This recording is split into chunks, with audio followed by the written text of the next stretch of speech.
Carlos, muchas gracias por tu tiempo y por poder conversar contigo. Es un placer. Un placer, un Claro. honor para mí. Para mí también. Me gustaría hablar contigo, obviamente, de la ópera, pero más precisamente del libreto, del texto, Sí. que es el tema de interés mío. La importancia del texto cuando se canta, en este caso cuando se canta ópera. Sí. ¿Cuánto énfasis le das tú a las palabras, a la comprensión de lo que cantas? ¿Cómo influye esto en tu personaje, en moldear a lo mejor el carácter de lo que quieres expresar o algo similar? Yo intento dar el mismo énfasis que le dieron tanto el compositor como el libretista a la hora de componer un texto que tiene que ser musicado para crear emoción. Si miras la literatura que hay sobre cartas que se intercambiaban compositores con sus libretistas, llegaban a situaciones de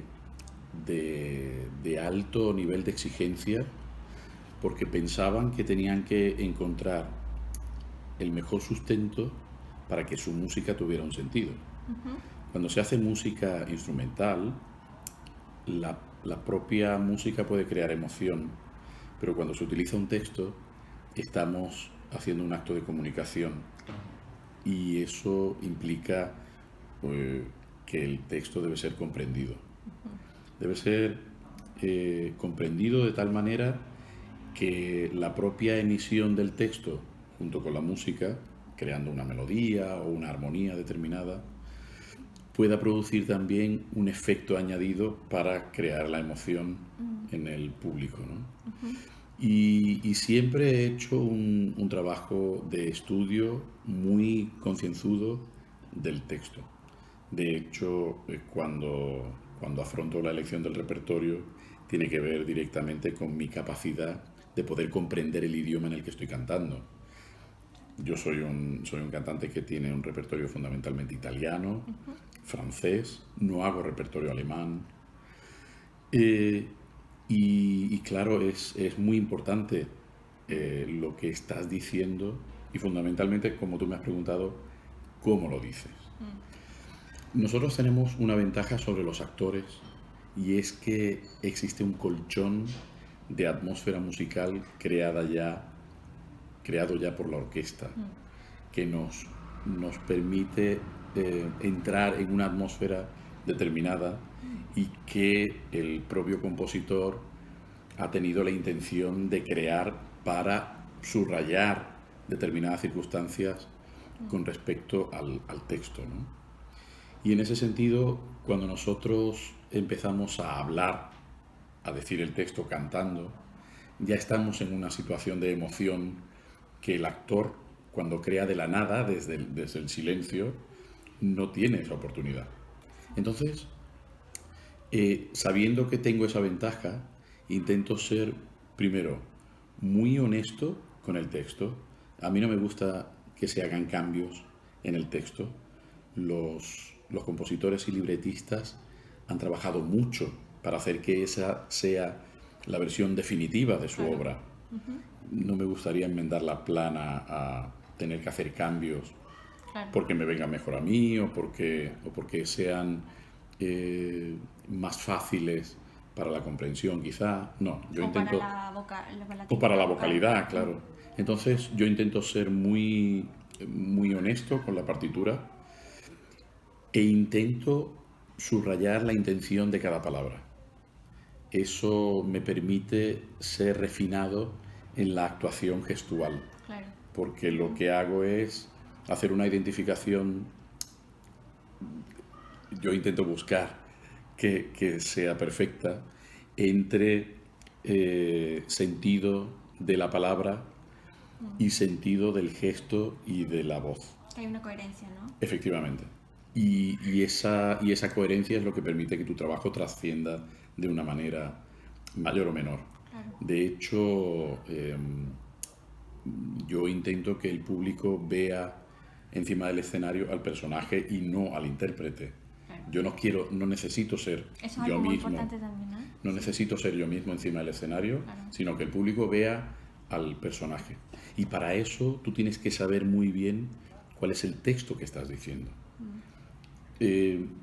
Creo que hacemos un flaco favor al mundo de la ópera cuando intentamos adecuar a lo mejor una necesidad buscando una solución que deja de lado el respeto al texto y cambiar palabras o cambiar vocales me parece que no está bien. Y cuando me complimentan con halagos como se te entiende todo lo que dices mientras estás cantando, la verdad es que ese es el objetivo fundamental de mi trabajo. Y creo que eso es una de las obligaciones que tiene el cantante como intérprete. No olvidar que el fundamento de la ópera es un acto de comunicación entre un espacio que tiene 3 paredes y la cuarta pared, que es el público, y cuya presencia es el objetivo de nuestro trabajo. Si no fuera por el público, hacer funciones para nosotros mismos no tendría mucho sentido. Gracias. Claro, Sí. es cierto.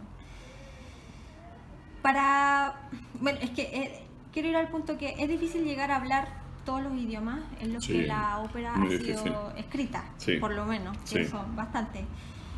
Pero, ¿crees que es necesario tener al menos una noción del idioma, una noción básica del idioma en el que estás cantando para ayudarte? Sí, te puedo contar alguna anécdota que tiene que ver directamente con eso. Sí.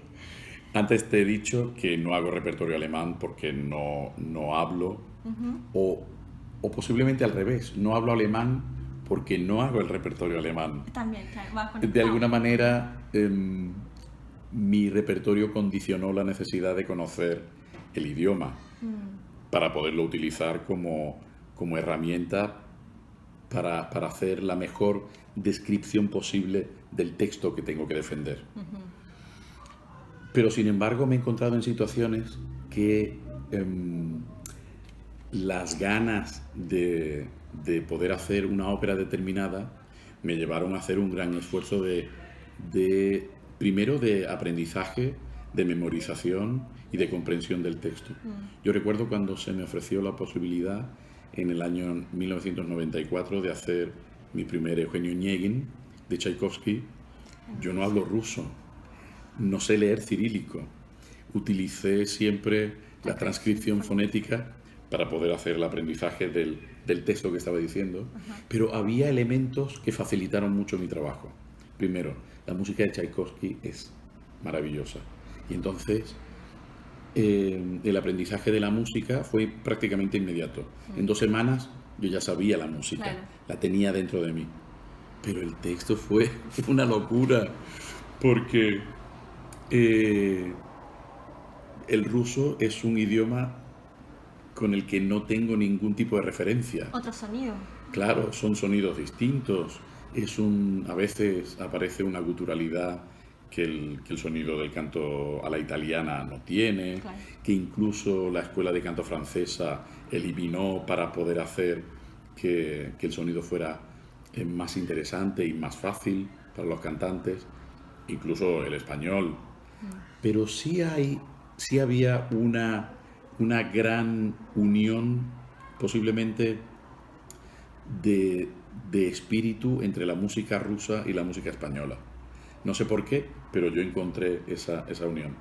Y tuve la suerte además de que el texto de Pushkin, que es el autor del libreto en el que está basada la ópera, había hecho su obra de tal manera que el texto íntegro son cartas que se envían unos personajes a otros, pero esas cartas están escritas en forma de poema, con lo que siempre había una rima consonante, y eso de alguna manera me facilitó la memorización de un texto para el que necesité 6 meses de memorización, y yo iba con el texto siempre conmigo e iba estudiando constantemente hasta prácticamente los últimos ensayos musicales.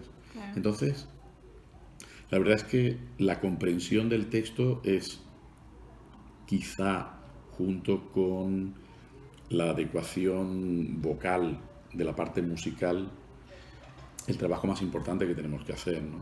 Y por eso sí es muy importante el conocimiento de los idiomas. Y si no lo conoces por entero, sí, como bien has dicho, al menos tener un conocimiento que te permita saber qué es lo que estás diciendo, que esa palabra tiene un sentido determinado que puedes utilizar con la gestualidad también, que puedes dar una intención dependiendo de qué es lo que quieras transmitir, ¿no?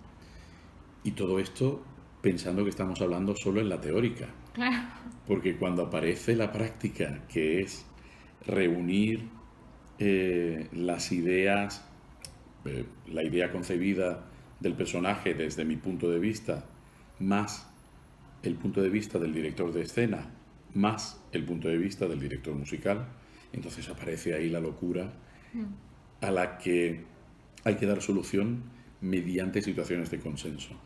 Y por eso yo creo que poder defender el texto desde su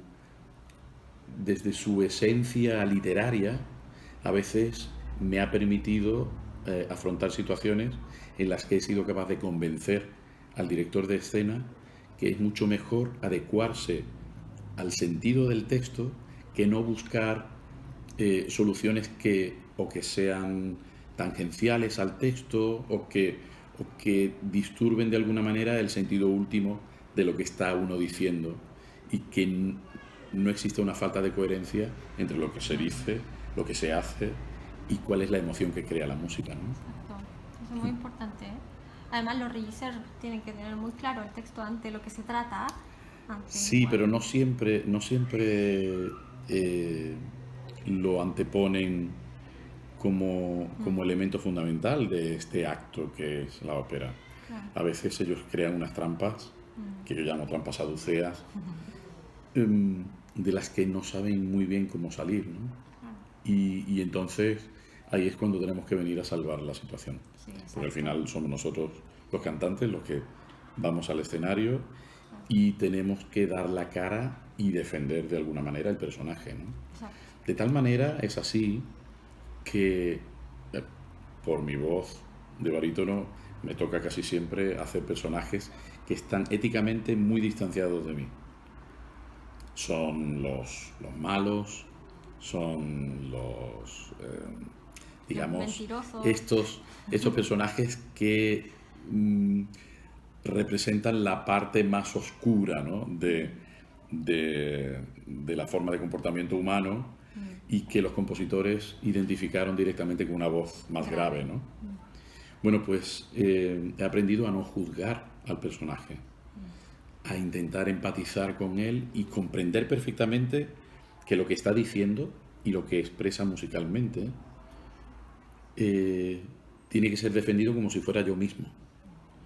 Y entonces, la verdad es que eso me da una libertad magnífica y me permite adentrarme en el personaje desde niveles psicológicos también, y crean un punto de verdad encima del escenario que, bueno, recibe el reconocimiento del público, ¿no? Porque, por ejemplo, en estos días haciendo La Tosca aquí en la Ópera de Viena, la verdad es que era un bonito comentario por parte del público.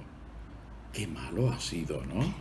Y tener la sensación de que de alguna manera identificaban la posibilidad de que el personaje tuviera su propia vida, aunque sea yo el que le da mi cuerpo y mi voz. Me pasó eso con Iago la última vez que lo hiciste.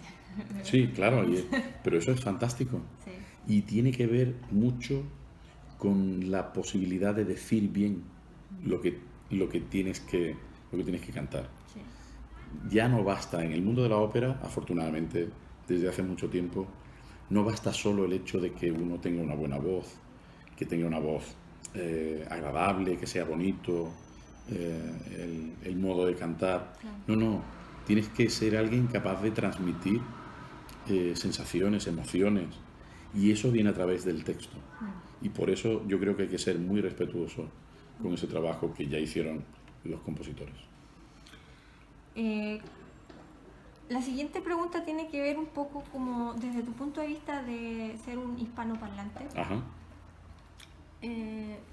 Pero a los estudiantes de Sí. canto lírico hoy en día, que son jóvenes en general, pero siempre se les inculca el trabajo técnico vocal, Ujú. obviamente, naturalmente es lo Sí. primero que se enfoca. Pero como hispanoparlante, ¿qué le recomendarías tratando de endilgar esto hacia la importancia del texto, del Sí. idioma, Ajá. en ese punto? Los hispanoparlantes tenemos a veces un hándicap, y es que nuestro idioma es muy franco, puede ser muy abierto, y eso a veces no está directamente relacionado con la forma del canto lírico, ¿no? Y, y hay que buscar soluciones técnicas.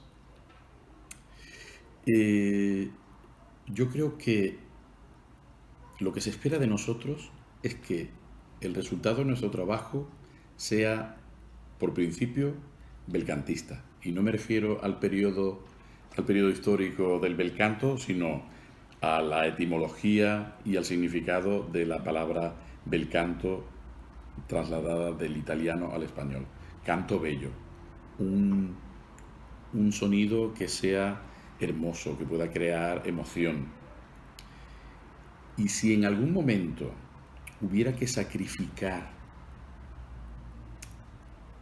quizá una palabra o un sonido que fuera un poquito menos comprensible, pero que pudiera resolver una complicación técnica, habría que buscar el equilibrio perfecto para que no fuera muy evidente Claro. que está solucionando. Para no sacrificar tanto. Claro, pero sobre todo para que si intentáramos seguir manteniendo la coherencia, ¿no?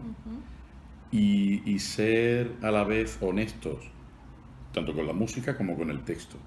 Porque estoy seguro de que el compositor, excepto muy extrañas ocasiones, estuvo muy atento a hacer que palabra y sonido tuvieran una unión perfecta. Me sucedió en algún momento haciendo óperas que originalmente habían sido escritas en un idioma y luego el propio compositor trasladó a otro idioma. Fundamentalmente en dos: La favorita de Donizetti y el Don Carlo de Verdi. Cuando yo cantaba Don Carlo, casi siempre lo hacía en la versión en italiano, que no era la versión original. Pero yo no había accedido todavía a la versión original en francés. Y cuando cantaba el personaje de Posa, solo mi personaje, ya pensaba que había situaciones en las que no existía una verdadera coordinación última entre palabra y música, y que había algunos fallos. Y no sabía por qué, porque Verdi es un compositor casi perfecto. Y sin embargo, solo cuando accedí a la versión en francés, que hice más tarde, me di cuenta de que al ser dos idiomas parecidos, el francés y el italiano, que además son cercanos a nosotros los hispanohablantes, se podían hacer traducciones que fueran muy cercanas, pero casi nunca existía la perfección en la coordinación entre música y texto. Y solo cuando hice la versión original, tanto del Don Carlo como de la favorita, me di cuenta de dónde estaba la razón de esa falta de coordinación. Entonces, si ya los propios compositores pudieron hacer ese trabajo de adaptación, de alguna manera el cantante cuya función fundamental es poder resolver situaciones conflictivas encima del escenario, pero ya con un estudio previo, no me importaría, si lo hacemos en un modo correcto, el poder defender una necesidad técnica minusvalorando de alguna manera el texto que se va a decir, ¿no? Pero que no sea una constante, porque si no sería faltar al respeto al trabajo que hicieron anteriormente, ¿no? Y para nosotros los hispanohablantes, la verdad es que sí es muy importante encontrar repertorio adecuado, porque de alguna manera nuestra forma de hablar condiciona nuestra forma de cantar. Sí. Nuestras laringes están modificadas solo por el hecho del idioma que hablamos. Y por eso existen diferencias entre cantantes que pertenecen a un grupo idiomático y a otro. Y se ven esas diferencias y se ve en la emisión del sonido. Entonces, como alguien que habla español, yo creo que es muy importante saber perfectamente elegir el repertorio que debemos hacer, porque está ya en nuestra fisiología y en nuestra anatomía adaptada al idioma el poderlo hacer mejor o peor. Claro. Y eso a veces te das cuenta con la experiencia del trabajo. Y no debería ser así. Ya desde la escuela debería haber un condicionamiento para que aprendes primero el idioma en el que vas a cantar, con lo que ya sabes de fisiología de esa expresión, o vas a tener alguna dificultad a la hora de poder cantar correctamente, ¿no? Qué interesante. Sí. Lo que cuentas, ¿eh? Y bueno, pensando en lo que hablabas, se me ha ocurrido preguntarte, porque dentro de esta pequeña investigación para poder hacer el conversatorio, he leído mucho acerca del trabajo del texto en conjunto con el compositor. Sí. Y la mayor parte de las veces el libretista trabaja en conjunto con el compositor, o ha trabajado. Pero también existe... Pero la mayor parte de las veces también el texto en el que se basan es algo que ya está previamente concebido, claro. Está previamente pensado, por lo tanto solamente hay que arreglarlo de alguna forma, cosa que entra en la música. Sí. Y en este contexto te podría preguntar, ¿qué piensas tú acerca de que en el fondo la música está un poco al servicio del texto? Sí. Y no el texto al servicio de la música, como se cree la mayor parte, porque siempre se piensa mucho más en la música que en el texto en sí mismo. Sí. Pero te encuentras también con, por ejemplo, al principio la música sacra, las formas de Te Deum, de Requiem, de misa solemne o qué sé yo, todo eso está ya previamente escrito porque son oraciones. Efectivamente. Y la música está al servicio de eso. Sí. Entonces, ¿qué piensas tú acerca? Yo pienso exactamente igual. Lo que pasa es que la historia de la música nos da muchas sorpresas a veces. Y resulta que muchos de los compositores querían utilizar textos que ya eran un éxito dramatúrgicamente, porque eran obras de teatro reconocidas. Claro. Bueno, ahí tienes la Traviata también. Bueno, Verdi fue uno de los compositores fundamentales en ese trabajo. Él utilizó mucho a Shakespeare, utilizó obras que habían sido éxitos de teatro en el escenario y que él hizo lo que tú acabas de decir, poner la música al servicio del texto para que hubiera una mayor capacidad de emoción.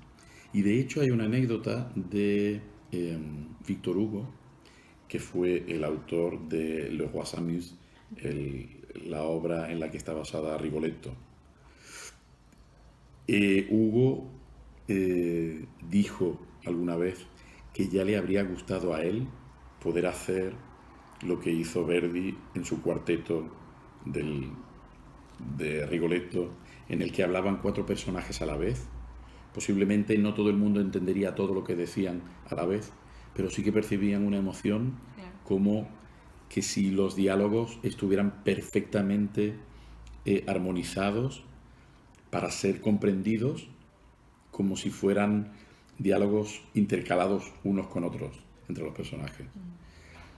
Y eso creaba admiración entre los autores dramáticos, porque la emoción que crea la música, por mucho que la voz sea el instrumento más importante, es incapaz de crearlo solo un texto. Pero sí es cierto que también Verdi pasó la mayor parte de su vida intentando encontrar textos a los que su música añadiera un plus de emoción. Y hay ejemplos en los que yo he tenido la oportunidad de, de experimentarlo, Macbeth. El libreto de Macbeth es muy parecido a la obra original de Shakespeare. Y Verdi y su libretista, que en aquel momento era Francesco Maria Piave, tenían muy claro que no le podían enmendar la plana a Shakespeare y que querían hacer una obra que traspasara al mundo de la ópera el verdadero drama de Macbeth, ¿no? Me ha sucedido también con Otello, me ha sucedido con Falstaff, aunque fuera adaptación de varias obras de Shakespeare, claro. ¿no? Sí. Los compositores sabían que tenían un texto que era muy potente, que de alguna manera tenían que modificar, porque no siempre es una buena idea poner música a todo el texto de un drama, sin que haya una adaptación del propio texto para que pueda ser musicado Exacto. en buenas condiciones, porque no siempre funciona, Claro. ¿no? Y yo he tenido experiencias en las que algunos compositores contemporáneos han tomado un texto no alterado y realmente no funciona muy bien, porque la métrica tenía que ser de una manera determinada. Quizá en textos de los siglos XVIII y XIX era un poco más fácil. En los textos actuales, donde no existe una métrica, querer musicar todo un texto íntegro sin que haya una modificación para que pueda ser un libreto de ópera no funciona. Y bueno, la verdad es que la literatura epistolar entre compositores y libretistas es amplísima y llena de ejemplos maravillosos en los que se intercambiaban 5 cartas por una palabra en un libreto. ¿Cómo vamos a venir nosotros luego, 200 años más tarde, a decir, no, podemos alterar esta palabra? Y cartas que se tardaban un rato en Claro. llegar. No sería justo y creo que no estaríamos haciendo un favor y rendir homenaje al trabajo que hicieron ellos, ¿no? Al final, lo más claro es que quizá podremos crear emoción, y hay un ejemplo maravilloso, el coro de voz cerrada, de boca chiusa de la Butterfly, es maravilloso. Y incluso estando el coro fuera del escenario, se crea una atmósfera que hace que tu vello se erice, ¿no? Ahí no es necesario el texto, pero sí un contexto. Sí. Y siempre existe un contexto sobre el que ha trabajado el compositor para poder crear emoción a partir de una historia. Y esa historia es la que nosotros tenemos que respetar, la que deben respetar los directores de escena, pero sobre todo nosotros, porque somos de alguna manera los traductores de ese trabajo. Para mí es apasionante el hecho de poder afrontar por primera vez una partitura, desentrañar toda esa comunicación que el compositor me ha hecho llegar directamente, porque viene de la fuente primitiva. Y además, en mi trabajo, y esto ya es una cuestión personal, he tenido la suerte de unir en mi trabajo dos elementos que me encantan. Uno, cantar, y el otro, la literatura. Soy un lector empedernido y me gusta mucho leer teatro, además. Entonces, claro, tener la oportunidad de ir a indagar qué es lo que decía el autor original de las obras que luego he tenido la oportunidad de cantar, se ha convertido en un regalo que me ha hecho también esta profesión, ¿no?